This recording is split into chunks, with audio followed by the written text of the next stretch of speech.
beginning of time, we've always asked ourselves, what happens when we die? Do we go into the great beyond? Do we go to hell? Do we go to heaven? Do we go to purgatory? Do we go to limbo? Or is it going to be like Dante's Inferno?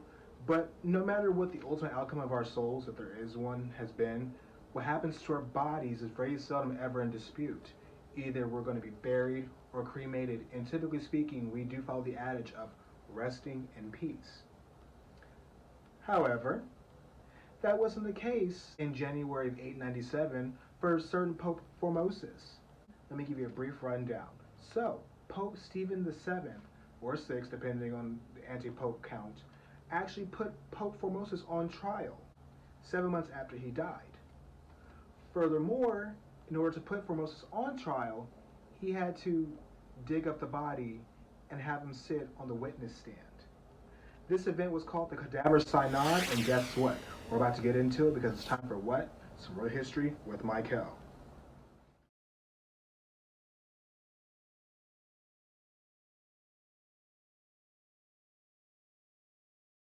Welcome back, friends and possums. So again, we're talking about the Cadaver Synod of 897, also known as the Synodus Horrenda.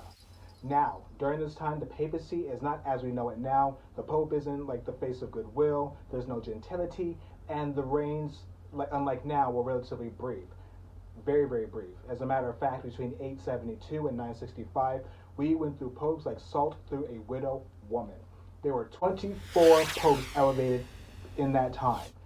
Reigns were usually short, and pontiffs usually did not die natural deaths. Usually they were killed. Between 896, the year after Formosus' death, and 904, every single year saw a very new pope. Now, the story for this synod goes back actually before Formosus' reign as pope. It goes back to the reign of Pope John VIII, who reigned from 872 to 882.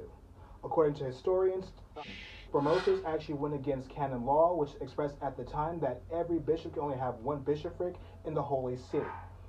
The charge goes that, while Formosus was the Bishop of Porto, he also was a missionary to Bulgaria, and that he was trying to corrupt the Bulgarian salvation and actually went against the Pope, and he actually conspired to take his power.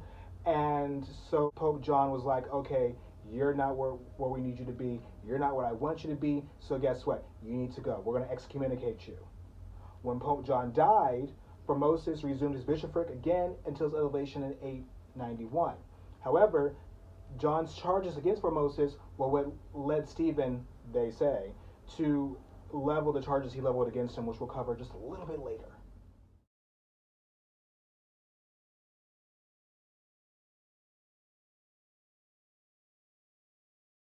Welcome back. As noted prior, Formosus himself was elevated to the papacy in 891, and his pontificate was not smooth sailing. He was caught in a power struggle between the Constantinople Church, the Holy Roman Empire, and the Kingdom of West Francia. As if that wasn't enough, he involved himself in a feud that royally pissed off the very royally powerful Spoleto family. Taking me lightly could be the last mistake of your life. And it kind of was. Now, pay attention closely, friends and possums, because I won't be too long on this. So, 892, Formosus crowned Lambert of Spoleto as co-ruler of the Holy Roman Empire with his father, Guy. Guy was you could say he was an aggressive guy. And so Formosus tried to screw him over by inviting Arnulf of Carinthia to invade Italy and to snatch the crown from him in 893. But Arnulf, he failed. You failed! Failure.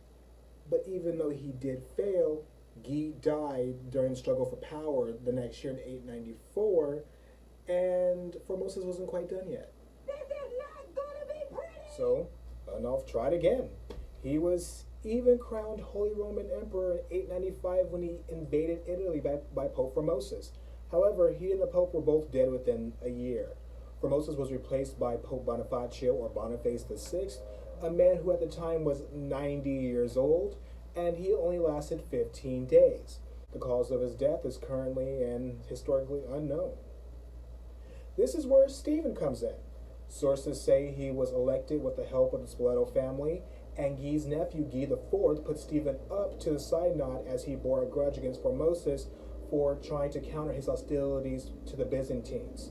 However, historically, we do not know conclusively as to why Stephen agreed to do it in the first place or why he even put it forth in the first place. I can tell you what we do know. What we do know is that approximately 7 months after his death, Formosus was dug up out of his tomb. He was exhumed. He was dressed in his papal robes, and he was placed on trial for perjury, for usurping the power from the papal see, and for trying to use the bishopric power as a layman. And if you thought this was going to be a fair trial, you were sadly mistaken. This became a total, complete kangaroo court. He was put on the stand and asked questions, such as why did you usurp power from the Pope John VIII? And of course he couldn't answer them because, he's dead. So they had him propped up and a deacon stood behind him and answered the questions for him, kind of like a perverse French marionette doll. Suffice it to say, of course, they found him guilty. And because he was found guilty, he was stripped of his papal robes and vestments. He had his blessing fingers on his right hand cut off, that's 3 fingers to be exact. He was buried, only to be exhumed. Sound familiar for those guys who saw my Potty conspiracy video. He was exhumed, had weights attached to him, and he was thrown into the Tiber River.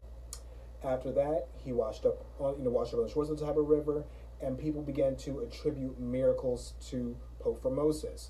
And that unfortunately turned the people against Pope Stephen. Now, whether or not those miracles are true or not, we don't know. However, what we do know was 7 months later, Pope Stephen himself wound up dead. He was strangled to death. And Pope Formosus was finally reinterred back where he belonged in St. Peter's Basilica because the Pope, after Pope Stephen, reinstated all his former rights. So, there you have it. That is the Cadaver Synod, or the Synodus Horrenda, and I hope you got a kick out of that, as macabre as it may be.